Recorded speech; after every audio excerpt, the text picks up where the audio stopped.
What's up, fam? This is the day the Lord has made, and we're here to rejoice and be glad in it. I want to welcome you to the Hope TV. It's a privilege and certainly it's an honor to have an opportunity just to invite you to be a part of a conversation. Your support of the Hope TV has been incredible. Those who've tuned in today for the very first time, let me thank you for tuning in to the Hope TV. This is a platform we started in order to bring positive content through the pandemic. Our first show was on March 19th, and since March 19th until today, we've added 23 additional shows, and we've had well over 6 million views throughout our cumulative platform. So it's indeed an honor, a privilege, and a pleasure to have you with us. So if you've logged on or tuned in via Apple TV, Roku TV, Switch, YouTube, Facebook, if you're viewing by Periscope, by the websites or the apps, however you're viewing, we're thankful and we're appreciative to you for your support. And since you've logged on, if you're viewing through a platform that will allow you to drop a comment or subscribe or send a link to someone else, please take advantage of that and help us to spread a positive message. These are difficult times in which we're living, but I want you to know that there is always encouragement, there's always hope. And it is my prayer that you are inspired as a result of your time with us on today. And if you've not yet done it, please follow us on all things social media at The Hope TV. You can subscribe to the YouTube channel, follow us on Facebook, Instagram, and Twitter. You also can follow the church page, the House of Hope Atlanta, on YouTube. Subscribe to the page on Facebook, HOHATL on Instagram, and on Twitter. It certainly will mean a whole lot to us. And while you're watching, drop us a line. Let us know the city, state, and country from whence you're viewing. It's important to us because we want to bring content that's specific to your demographic. We don't take your viewership lightly, and we just want to let you know that we appreciate you, and we want to certainly bring you some positive content. Our aim here is to provide a daily dose of hope. So thank you for tuning in. I consider myself to be a hope dealer, and I hope today that as you tune into the Hope TV, that certainly you will receive your daily dose of hope. This is one of my favorite broadcasts of the Hope TV. It's incredible. We have many that empower people spiritually and mentally, emotionally, and physically. We deal with a multi-generational approach. But this broadcast is special. It's called One-on-One. Well, I've been blessed to interview some great, bright minds, some accomplished individuals who have succeeded and done incredibly well in their fields. We've had professional athletes on here. We've had singers and entertainers, celebrities, filmmakers, politicians, you name it. We've had them here, professors here on this show. But today is incredibly special. This one runs real deep. This is real deep today. It's real serious today because this is not just about TV. This is home. This is home. This is safe. This is me. This represents my roots. This represents who I am, the fabric and the totality of my essence. And so this is an incredible time because I'm able today to introduce and to interview personally today someone who I've known literally for all my days. I've known her family, our father, one of my mentors. I've known her literally all my life, from the time she was a student at W.T. Morgan Elementary School to her days at Southwest High School there in Macon, Georgia, 478, representing Mactown, and I came to Spelman College, and from Spelman College, graduated from Spelman, and subsequently has done postgraduate work, graduate work at University of South Carolina and Georgia Southern. She has taught everywhere from Pittsburgh to Bibb County to DeKalb County, Charleston, South Carolina, Louisville, Kentucky. She was named the superintendent of schools of Birmingham City Schools 3 years ago, and now she's just been named as the superintendent of the Atlanta Public Schools. She'll begin her tenure this coming July 1st. And so this is deep. This is huge. This is exciting to be able to interview. And so somebody who I love and who I appreciate, who I respect so much. She's Dr. Lisa Herring, but she's my friend. She's my girl. She's my hometown. She's part of me. I'm so glad to have her here with us today. Dr. Lisa Herring, how are you? Pastor Smith, Dr. Smith, my pastor, my mentor, my brother, my friend, I am well. I am honored to be here, and I am very well, doing well. I cannot and will not complain. Well, I'm glad to have you back here again, if you know what I mean. So thank you for being back here on the platform, and I'm so excited to hear your journey. I've given a little cursory explanation and background on who you are, but I want the people to hear your story from your own lips. So tell the people who you are. Tell us about your journey from Macon to now. I want to hear it all, and I want the people to hear it as well. Well, I want to thank you, and I certainly will share a little bit more about my journey. And before I do want to take the liberty to just thank you, not just for your spiritual leadership, but for this platform, especially during a time such as the pandemic, where hope is still very much important and necessary. And to know that platforms like this exist to reach others is something that we have to pause and express gratitude for. So for me, I certainly want to do that. And your kind words, very kind, in doing an introduction to me or who I am, I receive. It's not a secret. I'm born and raised Macon, Georgia, Mactown, as you say, 478. We try very well to represent in multiple ways. It is, of course, home. And for me, this season in my life where I am now transitioning back to Georgia, specifically to Atlanta, Georgia, is one in which it is also a homecoming. And I'm grateful. I'm grateful in multiple ways, not just in the professional capacity, but in my personal capacity as well, because it is a homecoming. Coming out of Macon, Georgia, and you and I both know that city very well, as that's been our hometown. We've been blessed and fortunate to not only know each other, but to have interacted, whether it's Southwest versus Central or otherwise. We've been fortunate. And for me, this journey in education, that's where it started. It started in my hometown, in a household full of love and discipline, but in the most healthiest of ways. My parents, Reverend Wallace Herrings Sr. and my mother, Lady Lena Herring, have been a blessing to me and my three siblings. I have three brothers. I'm the only female child as it relates to the sibling pool. But we've been fortunate to have been raised in a household where there were great expectations around education. And I, for one, loved learning. I still do. I love being a student. I love being in the classroom. I enjoyed the teachers for whom I could feel their passion. I was surrounded by a village of individuals who spoke life to me, whether that was elementary school, middle, or high. And there was something about that journey that catapulted me in my decisions as it related to Spelman College. I've thought about that after even my high school principal, Gloria Washington, who's no longer with us, wrote my letter of recommendation to Spelman, and Gloria Washington was a Spelman alum also. But then Spelman changed so much about who I am and who I was at that time, and in my own becoming, if you will, that was one of the best decisions of my life, to make the choice to attend Spelman College. It's there where I not only discovered more of myself as an African American woman, but I made decisions around the next level of my career. And several moments after that have been pivotal, whether it's been where I've chosen to go to school or what career I chose. For me, that was a path of education. Although originally I thought a little bit about law school, I went from Spelman into the classroom in Pittsburgh in Pennsylvania. And from there on, my journey has unfolded in a way to which I am grateful. I do not believe it's been accidental.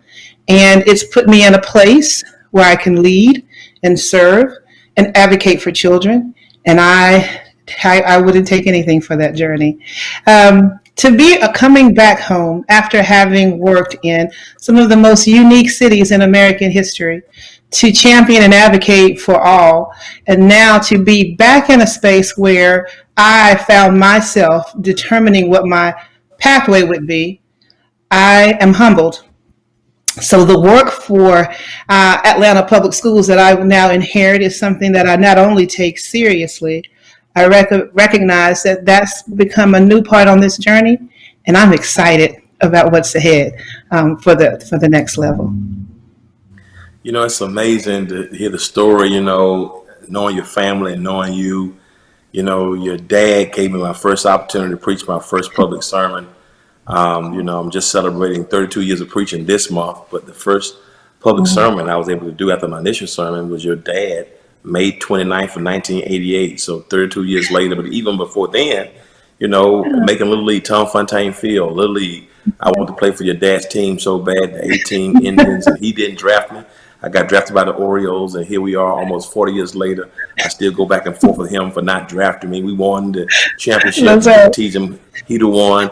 And your brother playing baseball with Wallace and playing football as he played Southwest. I played against Central, and and just seeing your journey. You and I would ride back and forth to Spelman and Morehouse, back and forth from Atlanta sometimes when we were in school together.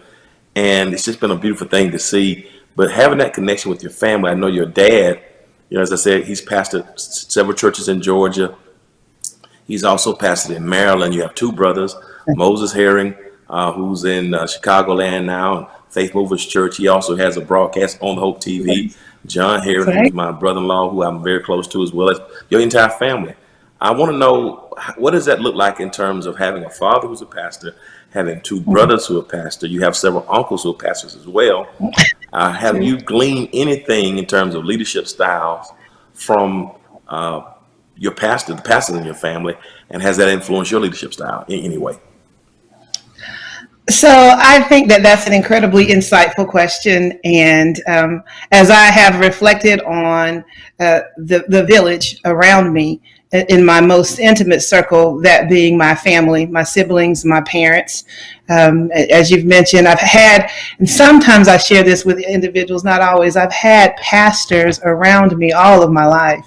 If there's a question around influence or impact, in the way that I have not only discovered my own place in my profession, but in the way that I lead, I think that it's an immediate answer of yes, that there's been influence.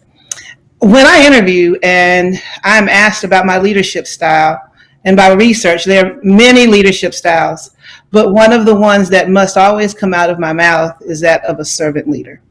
And I say that sincerely, I say it seriously, and then I'm deliberate around modeling that as I do my day-to-day commitment. There's something unique around the role of an educator, for me, a superintendent, and then that of a pastor. I'm not by any stretch suggesting that they are the same, but I do believe and recognize that I've been called to serve. My service capacity is different, but I do believe I have a responsibility to pour, not just into children, but also into those who are responsible for influencing and educating them. I, in my own philosophical belief about education, recognize that that frees them, that liberates them. Complementary to that, and you know much better than I, is the role of a pastor. That calling, if you will, called not just to serve, but to free us. I'll stop there because I'm not as poised to speak to that, but I recognize that there is a complement. And I have spent the vast majority of my life reflecting on that. I'm grateful. I'm sensitive to that. And I'd like to think that there are some characteristics tied to my professional mannerisms that may mirror what I've seen in trying to do well and to do good for people and by people. It's a beautiful compliment in the way that they coexist. And I have to own it. If I had said anything otherwise, I don't think that I would be being responsible. Wow. You've always walked with a sense of responsibility, and I've always honored and admired and just had the utmost of appreciation for who you are as a person and seeing you grow as an educator. But one of the things I remember that has been so beautiful to see you evolve to is that of a mother. I remember when you became a mother and balancing education and becoming a mother for the first time, at a young age, and how you navigated those things. And the very fact that Imani, this little baby who I just remember being born seemingly yesterday, is now full grown. She's a full grown woman, following your footsteps to Spelman College, and now she is an adult. Yes. Goodness, would you kind of just talk about that process? What does that feel like to have her actually attend Spelman, and she's now grown? And how you've navigated education and raising your daughter. So I hope that the smile on my face is some level of reflection of me and my embrace of being a mother. I have to be very transparent. I became a mother very quickly after having graduated. I was not married, unwed, 23 years old. And I remember very vividly the emotions inside of me, not just around the reality of having become a mother, but tied to having to sit down with my parents that I just mentioned in our last question. I felt this worry of having let them down because I was unwed and I had not finished my own journey. And the way that they sat down with me and in their own way lifted my head that was heavy and spoke life into that moment and demanded that I not have my head down and that I recognize that life is a gift, it is a joy, and they were very clear that we were going to celebrate that life was everything for me. That was a defining moment on my journey. It's one that I think is important for me to share because I also wrestled with being all of the statistics that I had read about, right? And being determined to not be a certain, on a certain path that was not a part of what I was destined to be. The other part of that was when this little baby came out of me and I looked at her and I realized this real responsibility tied to motherhood, it also changed everything about me. It changed what my thought pattern was for my own career and my journey.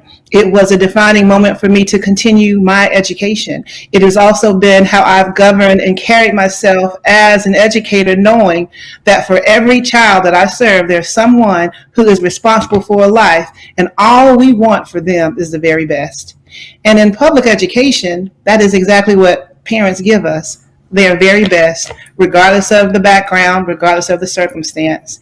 And this huge responsibility that we have to meet them there with their children and help develop a pathway for their success is critical. For me, being a mother has never changed that. Now, I said that Amani's 23 years old. She is where I was in terms of age, and I am proud. I'm proud that she is a part of a Spelman legacy. I am proud that not only has she graduated, but I am so proud of the beautiful woman that she has become. And I have by design tried to do my best to speak life into her. And now as she is adulting, I celebrate not only that I'm her mother, I think a lot of days I'm her friend as well. Now I'm always her mother in my mother voice and in my mother face, right?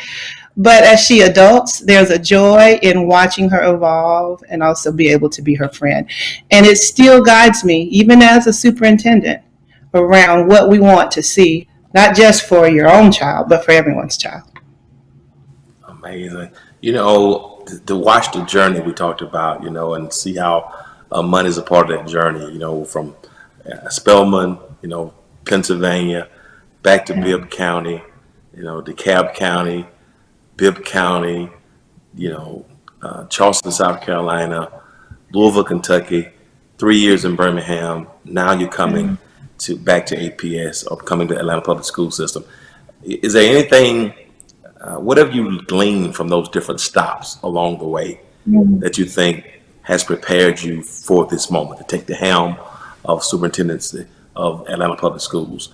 How has your journey prepared you for this moment? So I appreciate that question, especially in the way that it challenges me to reflect. And I've learned a few things, although I own that there's so much more to learn along the way. But on this journey, on my journey, as things are starting to become full circle, and what you just captured was about a 25 plus, maybe 29-year history or of experiences. But even from the reality that when I chose Spelman, and I couldn't have known then, my freshman year at Spelman, Dr. Janetta B. Cole served as president. And I remember having my classes and being done by 12. And by the end of the second semester, I had too much free time, went to my advisor, and she did something or communicated something to me that was a given as a Spelmanite, which was we are responsible for lifting as we climb. And volunteerism was put on my radar. I immediately found myself looking for a place to volunteer, and I found myself in Atlanta on Burn Street at Warren Memorial Boys and Girls Club.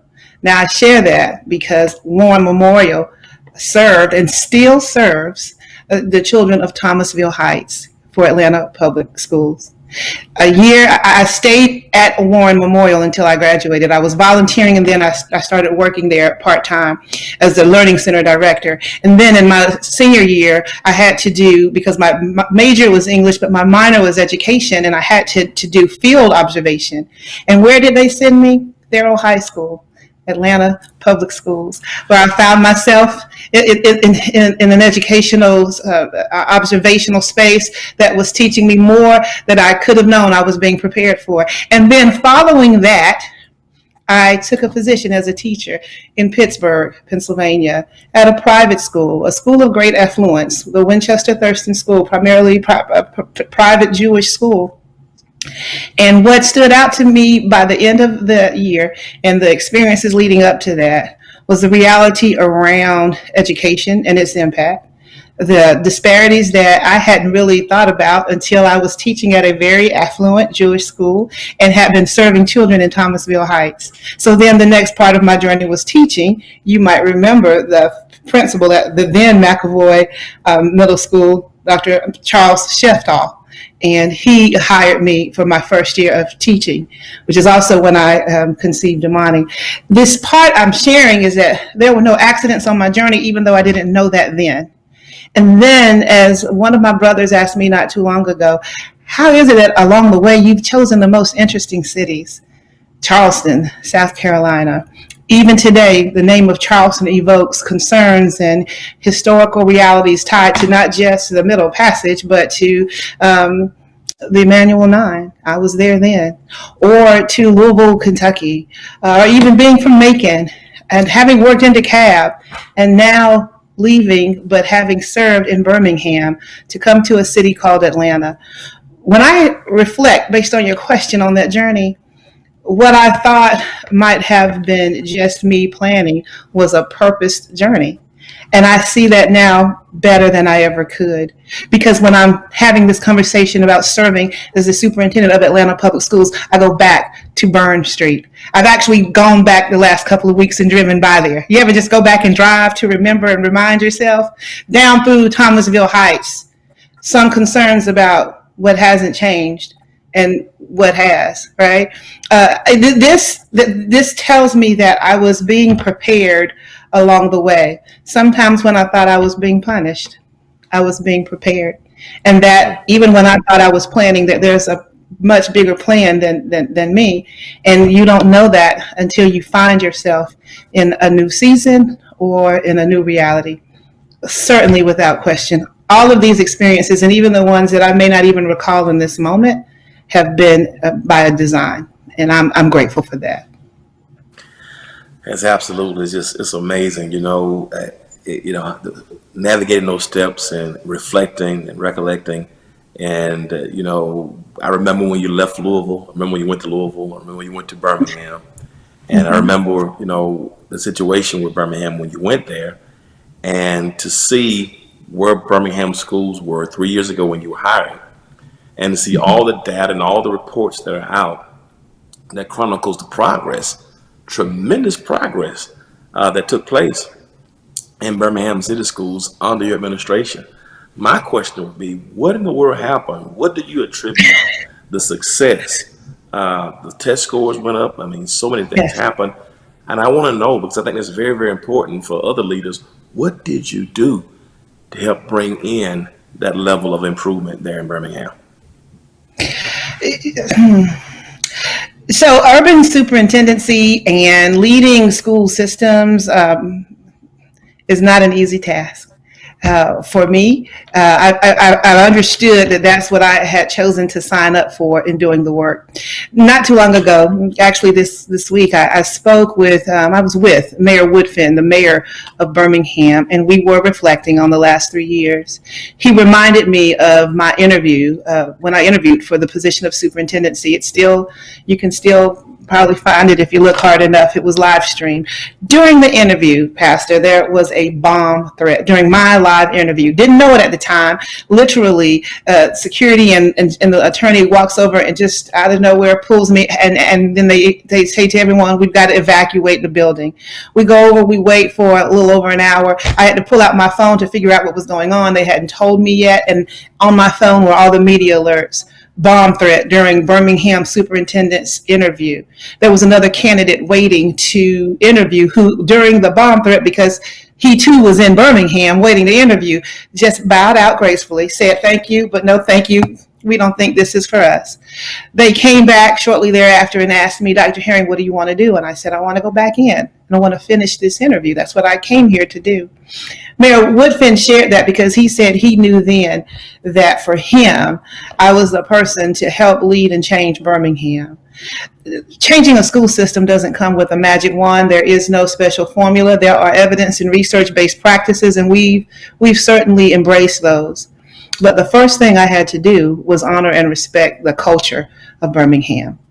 I knew that there was a responsibility for me to respect the history of Birmingham, to respect the foot soldiers who are still very much there, but then to also work to build trust. Because one of the things I said in the first few, what I would call all hands on deck meetings, which means the entire organization, they heard me say that I know that change happens at the speed of trust. And who am I, this newcomer to Birmingham? Addressing cultural, organizational needs and cultural changes, and the culture of the organization was critical. Other things that I say that I think are not to be minimized, but are tied to instructional practices. I'm sometimes referred to as an instructionalist. I don't know that I say that as much, but I get it. I needed to ensure that all of our principals had solid instructional leadership, that we were grounded in instructional practices that were not only research-based, but as much as we were focusing on the culture of the school system, we had to push into the culture of the schools. In addition to that, we had to assess leadership. I've been fortunate that in the time that I've been there, I've hired over half of the schools have new leadership. Some retired out, etc. But that was a critical part. We poured and focused very strategically into teachers and professional development. I made a personal commitment to be visible in schools, and I was and have been. And there's not a school in Birmingham where they haven't seen the superintendent, either announced or unannounced. Not for a gotcha, but for that culture building. And then for us to be accountable on our data. Our data told us upon my arrival, the system was underperforming. I had 22 F-rated schools. I leave 17 have been eliminated. Of 22, 17 have been eliminated. And then we now find ourselves in a space where we're right at about 6. So we're looking at practices still. The report card for the school system has gone up each year. We're on an upward trajectory. And I've said to them, you have a blueprint for instructional excellence. If you change anything, please hold on to that, because a new blueprint is in place. Relationships and working on culture, again, no magic wand, but a part of the intentional ongoing work. And now I have to say that I'm excited to be able to take those practices and others and find myself leading Atlanta Public Schools. Kudos to what A.P.S has done to date. But in this new season, I'm excited to take the lead to now help us move in another level of success. Wow. You talked about the excitement, and things that you accomplished at the A.P.S. It's a great segue to my next question. Okay. We see the excitement, the experiences that have prepared you for this moment. Are there any concerns, any issues, any fears that you may have as you take on the helm of the superintendency of Atlanta Public Schools? So I will tell you that as a leader, it is not my style, nor is it my belief to embrace a sense of fear. I recognize that there will be challenges, and I expect and will own that. And I look forward to collaborating with the leaders, the school board, the community to address those challenges, but not in fear, but in focus. I think that's critical. I think that that has to be said and it has to be heard, because it also establishes a sense of a confidence, or at least, if I know for me, it's more comforting for those who follow the system to know that that is the space in which I lead. But I am concerned about a few things. Just like we're doing this interview on this platform virtually, the pandemic is real, it still exists, and that is top of mind for me as it relates to our transitioning. I start July 1. And I've said that Dr. Karstafen and superintendents all across the country, many with whom I interface with on a regular basis across the U.S. With larger systems, we talk about the readiness for a time in which none of us could have been fully prepared. That's top of mind for me for the transition into Atlanta Public Schools and to be able to give reassurance. Now, I say that with the following statement. I also know my wheelhouse. So I recognize the importance of listening to experts, whether those are the experts with infectious diseases, epidemiologists, and otherwise, to make the soundest and safest decisions on behalf of our children, as well as the adults who serve them. I've been saying this over the last couple of weeks during my engagement. It is not just the preparedness that we have to embrace to come back into the physical brick and mortar of the school. People have been traumatized. There's been psychological impact around this. And so there's another level of responsibility in how can we care for and assess that and still also educate. Those are top of mind priorities and concerns. And I go back, and we can't be afraid. We've got to be focused. But I do want to be clear around the need for that to be the most critical part of the preparation of the transition. I mean, listen to the journey, and just it's amazing. You start your interview with Birmingham City Schools, and in the middle of the interview, there's a bomb threat. You're getting ready to start with superintendents of Atlanta Public Schools, and the worst pandemic in 100 years, coronavirus, has affected and shut down the world. And so having to lead in that type of context, the thing about it is I know you're prepared for it, and it's so exciting for me to see your journey and to know who you are. And I'm excited for the city of Atlanta. I'm excited for the administrators. I'm excited for the teachers, the parents, and the entire constituency, because I know who you are. And I know the journey means a lot. So I know the journey. I know who you are. But what can the citizens of Atlanta, what can the persons who are part of the Atlanta public school system, administrators, teachers, students, what do they get when they get Dr. Lisa Herring? So I should be clear in that response of what do they get. They get a prepared professional who is passionate about education. That preparedness doesn't come from just having served as superintendent for Birmingham City Schools for the last 3 years, but having a career in which a good portion of that was tied to preparedness for trauma and tragedy, etc. I take great pride, if I can use that word, in having gone through experiences that force us to be prepared. Pride doesn't mean I enjoyed it. It just means that I survived it. And so for that, I am stronger. And so I bring a different strength to where we are. But beyond being prepared, I am passionate about what education means. We are, you and I, products of Bibb County Public Schools. We are sitting here as living proof as to a good public education and what that means. And if we can be exceptional examples of that, everyone can. We are not the exception. We're just exemplars, if I can say that. Every child deserves that. I believe that. That then ties to my passion. The core business of a school system is teaching and learning. 2 parts, 2 key end recipients: teaching, the educator; learning, the children. The data is tied to how our children perform. I want people to know that I'm serious about being accountable for that in the most ethical and responsible of ways. And my passion is also just the joy of seeing children win, to see them succeed, and to know that we played some part in that. That's what I believe my purpose is as well. So that's what you get. And I am grateful and I'm humble that a board thought enough of me to make this move in this season, a unique one, but one in which I am committed to seeing Atlanta Public Schools move to its next elevated level of success, and to be given the responsibility to help champion that is a responsibility that I take seriously, keeping children and families in mind. That's outstanding. One last question I want to ask you. How has the reception been in terms of the other public officials? Do you feel confident that people are going to galvanize around your efforts? Because it takes a team, and I think everybody has to be on the same page. How has that reception been thus far?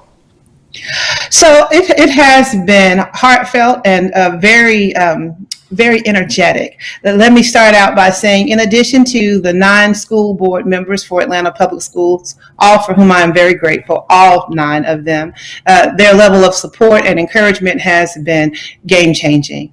I have already been fortunate to start and have had conversations with Mayor Keisha Lance Bottoms, and so I'm excited about the opportunity to continue to develop and grow that relationship. I spoke also to CEO Michael Thurman because there are some shared demographics between Atlanta and DeKalb, and I've been encouraged and excited in that space. I've spoken to the Atlanta City's Council. I've spoken to commissioners. I've spoken with Governor Kemp. That continues to, so that expansion of communication continues to evolve and develop. Key CEOs and partners from across the city of Atlanta have not only extended their outreach, but when I say to you that the last 2 to 3 weeks have been intense engagement, we've calculated that I've had over 3,500 individuals with whom I've interacted with over a short window of time. We own that we're in a pandemic, and that a good bit of that has been virtual, but it has been. And it's been impactful. And I think there's something about this season that we all should pay attention to. Just as you've shared, you've created a platform because you know that people are tuning in. I saw people tuning in over the last several weeks, and so I've been intentional. I'm energized by what I see. I'm even energized by those who may be uncertain and have doubt, because that gives me the opportunity to show and to demonstrate what is an authentic desire to lead. It has been well received. I'm excited about even more.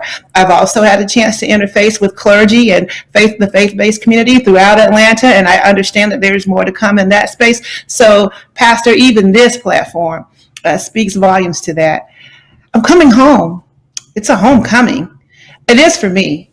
And I think even beyond that, it is an opportunity to do great work in the place we call home.